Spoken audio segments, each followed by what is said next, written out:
నమస్తే. Welcome to our channel. Senior journalist Damu Balaji గారు ఉన్నారు. వారితో మాట్లాడదాం. సార్ నమస్తే సార్. బంగ్లాదేశ్ జైలు నుండి 750 మంది ఖైదీలు తప్పించుకుని పారిపోయారన్న న్యూస్ వచ్చింది సార్. అయితే గత కొద్ది రోజులుగా బంగ్లాదేశ్‌లో చాలా పరిణామాలు ఎదుర్కొంటూ ఉన్నాయి. సో అసలు ఈ పరిణామాలు ఏంటి? ఎందుకని ఇలా జరుగుతుంది బంగ్లాదేశ్‌లో? అలాగే ఇది వరల్డ్ వైడ్ కూడా చాలా అందరూ షాక్ అయ్యారు ఈ న్యూస్. అంటే 750 ఖైదీలు తప్పించుకుని వెళ్ళడం అంటే చిన్న విషయం కాదు అని. సో దీని గురించి మీరు ఏమని చెప్తారు? బంగ్లాదేశ్‌లో జూలై నుంచి అల్లర్లు జరుగుతున్నాయి. దాన్ని మనం అల్లర్లు అంటున్నాం, వాళ్ళు రెవల్యూషన్ అంటున్నారు, విద్యార్థి విప్లవం అని. ఎందుకంటే ప్రధానంగా విద్యార్థులు పాల్గొన్నారు. ఢాకా యూనివర్సిటీ నాయకత్వం వహించింది. ఒక రకంగా విద్యార్థుల తిరుగుబాటు అని కూడా చెప్పుకోవచ్చు. ఎందుకంటే షేక్ హసీనా ప్రభుత్వం, ఆవామీ లీగ్ వాళ్ళ పార్టీ. సో షేక్ హసీనా ప్రభుత్వం గత కొంతకాలం నుంచి అక్కడ తీవ్ర నిర్బంధాన్ని ప్రయోగిస్తుంది. ముఖ్యంగా ప్రత్యర్థుల మీద, ప్రతిపక్ష పార్టీల మీద, విద్యార్థి నాయకుల మీద, పౌర హక్కుల సంఘాల మీద, జర్నలిస్టుల మీద తీవ్ర నిర్బంధాన్ని చేస్తుంది. నేను అనేక పర్సనల్ స్టోరీస్ కూడా వీడియోస్ చూశాను, వాళ్ళు మాట్లాడిన వీడియోస్.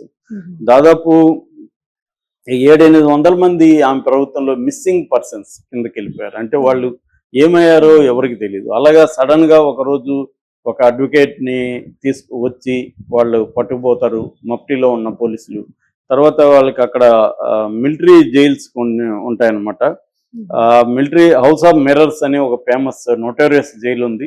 దాంట్లో అతన్ని పెట్టారు ఆ లాయర్ని. ఆ లాయర్కి వెలుగు అనేది లేదు.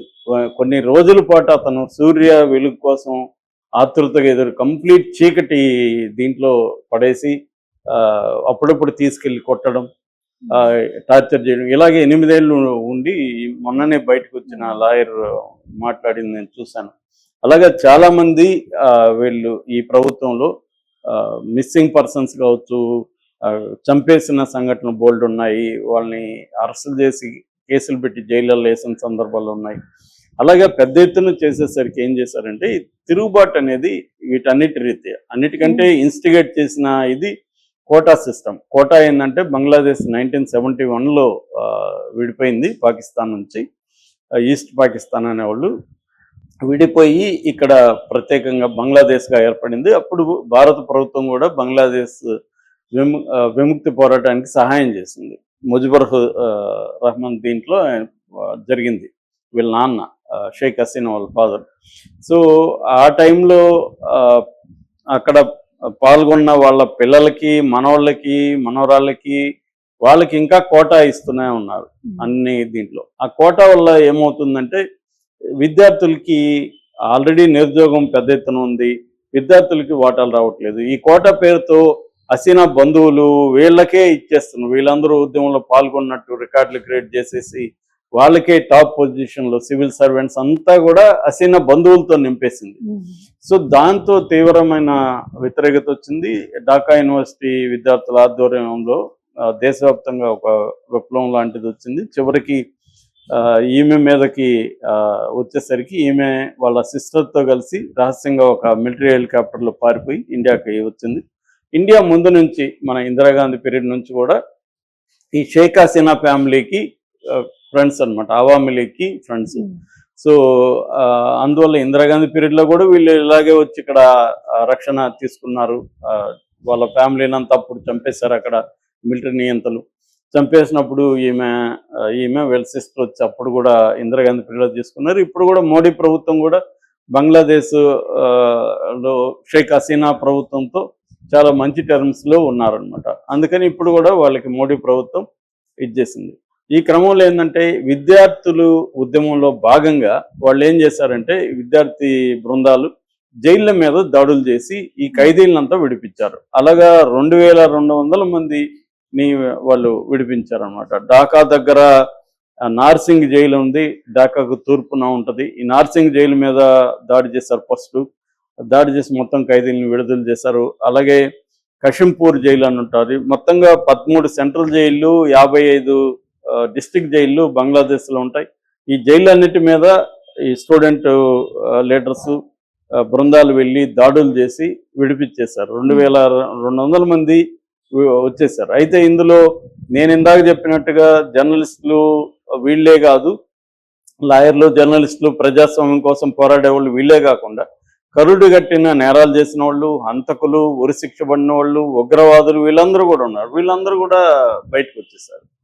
సో దాని తర్వాత ఇప్పుడు ఒక కొత్త గవర్నమెంట్, మహమ్మద్ యూనస్ అని ఎకనామిస్ట్, ఎకనామిక్స్లో నోబెల్ ప్రైజ్ వచ్చిన వ్యక్తి, మైక్రో ఎకనామిక్స్, ఆయనకి నోబెల్ ప్రైజ్ వచ్చింది. ఆయన్ని విద్యార్థి నాయకులు, మిలిటరీ నాయకులు తీసుకొచ్చి ఆయన్ని ఇప్పుడు కేర్ టేకర్ లాగా పెట్టారు. ఇంకా ఆయన ప్రధానమంత్రి కానీ ఏమీ పదవి లేదు, ఆయన అడ్వైజర్ అన్నట్టు. సో ఇప్పుడు మంత్రులకు కూడా అడ్వైజర్లని పిలుస్తున్నారు, మిగతా మంత్రులను ఎవరు పిలవట్లే. కొంతమంది అడ్వైజర్లను పెట్టుకొని ఆయన చీఫ్ అడ్వైజర్గా ఉంటున్నాడు. ఇప్పుడు ఆయన ముందున్న కర్తవ్యం ఏముందంటే, గతంలో ఈ విద్యార్థి ఉద్యమాలు జరిగిన వాళ్ళ డిమాండ్స్ నెరవేర్చాలి.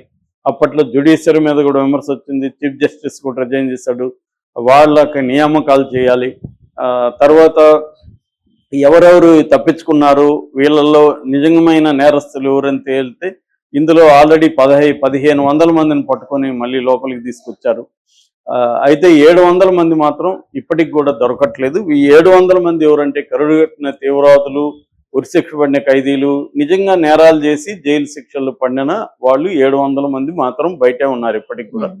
వీళ్ళ కోసం ఇప్పుడు వెతుకుతున్నారు. ఇది నిన్ననే అనౌన్స్ చేశారు 700 మంది. ఇది ప్రపంచవ్యాప్తంగా వైరల్ అయింది. సో అది ఒక ఆస్పెక్ట్. రెండో ఆస్పెక్టు, ఈ మహమ్మద్ యూనస్ వచ్చిన తర్వాత మైనార్టీస్ మీద, ముఖ్యంగా హిందువుల మీద, మైనార్టీస్ అంటే బంగ్లాదేశ్లో హిందువులు అక్కడ పెద్ద ఎత్తున ఉంటారు. దాదాపు 8% పాపులేషన్లో హిందువులు ఉంటారు అక్కడ. సో హిందువుల మీద పెద్ద ఎత్తున దాడులు జరుగుతున్నాయి. దీనికి నిరసనగా మన ఆయన స్వామి చిన్మయ్ స్వామి, ఆయన వచ్చి ఇస్కాన్ నాయకుడు, ఆయన ఆధ్వర్యంలో మైనార్టీస్, నాట్ ఓన్లీ హిందువులు, ఇటు బుద్ధిస్టులు, క్రిస్టియన్లు, హిందువులు అందరూ కలిసి ఒక ఆర్గనైజేషన్ ఫామ్ అయ్యి వాళ్ళు పోరాటం మొదలుపెట్టారు. దాంతో ఆయన్ని అరెస్ట్ చేసి ఆయన మీద ఒక రాజద్రోహ నేరం కింద కేసు పెట్టారు. రాజద్రోహ నేరం అంటే బంగ్లాదేశ్ జాతీయ జెండాని దించి తన ఇస్కాన్ జెండాని ఎగరేశారనేది ఆరోపణ. నిజంగా అది జరిగితే తప్పే ఖచ్చితంగా, ఎందుకంటే ఒక జాతీయ జెండాను అవమానించడం ఖచ్చితంగా మన దేశంలోనూ మనం ఒప్పుకోం. కానీ ఆయన మీద ఇటువంటి రాజద్రోహ నేరం పెట్టి ఆయన్ని అతి భయంకరంగా అరెస్ట్ చేయడంతో పాటు లాయర్లు కూడా ఆయన తరపున ఎవరు వాదించకూడదని బెదిరింపులు వస్తున్నాయి. అందువల్ల లాయర్లు కూడా భయపడుతున్నారు. దాని తర్వాత కూడా ఇంకో అరెస్టులు జరుగుతున్నాయి. ఈ అరెస్టుల తర్వాత జరిగిన అల్లల్లో ఒక ముస్లిం లాయర్ అక్కడ చనిపోయాడు. సో ఇలాగా అక్కడ అల్లకల్లోలం ఉంది. దీంతో ఇప్పుడు ఏమైందంటే ఇండియాలో పెద్ద ఎత్తున దీని మీద వ్యతిరేకత వచ్చింది. ఆల్ పార్టీస్ పార్లమెంట్లో ఖండించాయి, కాంగ్రెస్తో సహా, కమ్యూనిస్టులతో సహా అందరూ కూడా బంగ్లాదేశ్లో జరిగే హిందువుల మీద దాడుల్ని ఖండించారు. దాని తర్వాత వరల్డ్ వైడ్గా ఆల్రెడీ ట్రంప్ మొన్న ఎలక్షన్ టైంలోనే హిందువుల మీద దాడులు ఆపండి అని బంగ్లాదేశ్కి పిలిపించాడు. నిన్న బ్రిటిష్ అధికారి మాట్లాడారు. తర్వాత అమెరికన్ అధికారులు కూడా నిన్న హెచ్చరించారు, ఫెయిర్ అండ్ ఫ్రీ జస్టిస్ ఇవ్వాలి ఆయనకి అరెస్ట్ చేసినాక, లీగల్ కోర్సు అనేది కరెక్ట్గా ఉండాలని చెప్పారు. ఆమ్నెస్టీ ఇంటర్నేషనల్ లాంటి సంస్థలు ఖండించాయి. అయితే దీన్ని యూనస్ ఏమంటున్నాడంటే, కావాలనే ఒక సెక్షన్ ఇండియాలో మీడియా దుష్ప్రచారం చేస్తుంది, ఇది చేస్తున్నాడు. కానీ నాట్ ఓన్లీ ఇండియా, వరల్డ్ వైడ్గా ఆయన మీద ప్రెజర్ వచ్చింది. దాంతో మహమ్మద్ యూనస్ నిన్న ఆల్ పార్టీ మీటింగ్ పెట్టాడు. వివిధ సెక్షన్ల ప్రజలతో, ఇంక్లూడింగ్ హిందూ ప్రతినిధులతో, క్రిస్టియన్, బుద్ధిస్ట్ ప్రతినిధులతో కూడా ఆయన సమావేశం అయ్యి, నిజంగా నాకు ఏం జరుగుతుందో అర్థం కావట్లేదు, వరల్డ్ వైడ్గా మీడియా ఏమో ఇలా మాట్లాడుతుంది, మన దేశంలో ఇలాగే ఏమీ జరగలేదని నాకు రిపోర్ట్లు వస్తున్నాయి, మీరు చెప్పండి, మీరు ఎక్కడెక్కడ ఏం జరుగుతుందో నాకు నివేదికలు ఇవ్వండి, అట్లాగే ఎక్కడైనా జరిగితే ఇమీడియట్గా మా దృష్టికి తీసుకొచ్చి వాళ్ళ మీద చర్య తీసుకునేట్టుగా చేద్దాము అని ఆయన పిలిపివ్వాల్సిన పరిస్థితి ఆయనకు ఏర్పడింది. మొన్నటి వరకు ఆయన ఇండియా మీద నెట్టేద్దామని ట్రై చేస్తున్నాడు, ఇండియాలో మీడియా ఇదని. నిన్న కూడా ఇన్ఫర్మేషన్ మినిస్టరు ఆయన మొత్తం ఇండియాలో ఇటు హిందుత్వ శక్తులు ప్లస్ మీడియా, ప్రభుత్వ పాలక వర్గాలు వీళ్ళు దుష్ప్రచారం చేస్తున్నారు, సామాన్య ప్రజలేమో బంగ్లాదేశ్కి మద్దతుగా ఉన్నారని ఆయన ప్రకటించారు. నిజానికి సామాన్య ప్రజలు ఎవరు బంగ్లాదేశ్కి మద్దతుగా లేరు. ఇండియా మొత్తంగా కూడా బంగ్లాదేశ్లో హిందువుల మీద కానీ మిగతా మైనారిటీస్ మీద జరిగే దాడుల్ని అందరూ కూడా ఖండిస్తున్నారు. ఇక్కడ అదే అర్థం చేసుకోకుండా ఆయన మాట్లాడాడు. ఆయనకు వ్యతిరేకత తీవ్రంగా ప్రపంచవ్యాప్తంగా వచ్చేసరికి ఇప్పుడు ఆయన పద్ధతి మార్చుకొని అసలు ఏం జరిగింది అనే వైపుగా వెళ్తున్నారు. అయితే ఇది సరిపోతుందా, ఇది ఓన్లీ కంటి చూపు చర్యనా నిజంగా అనేది చూడాలి. మన ఫారిన్ సెక్రటరీ కూడా వెళ్తున్నాడు బంగ్లాదేశ్, అక్కడ ఫారిన్ సెక్రటరీతో కలవబోతున్నారు. అంటే దౌత్యపరమైన ఇది మోడీ ఓపెన్ చేసి పెట్టారు. మోడీ ప్రభుత్వం యూనస్తో కూడా దౌత్యపరంగా సంబంధాలని కొనసాగించడానికి రెడీగా ఉంది.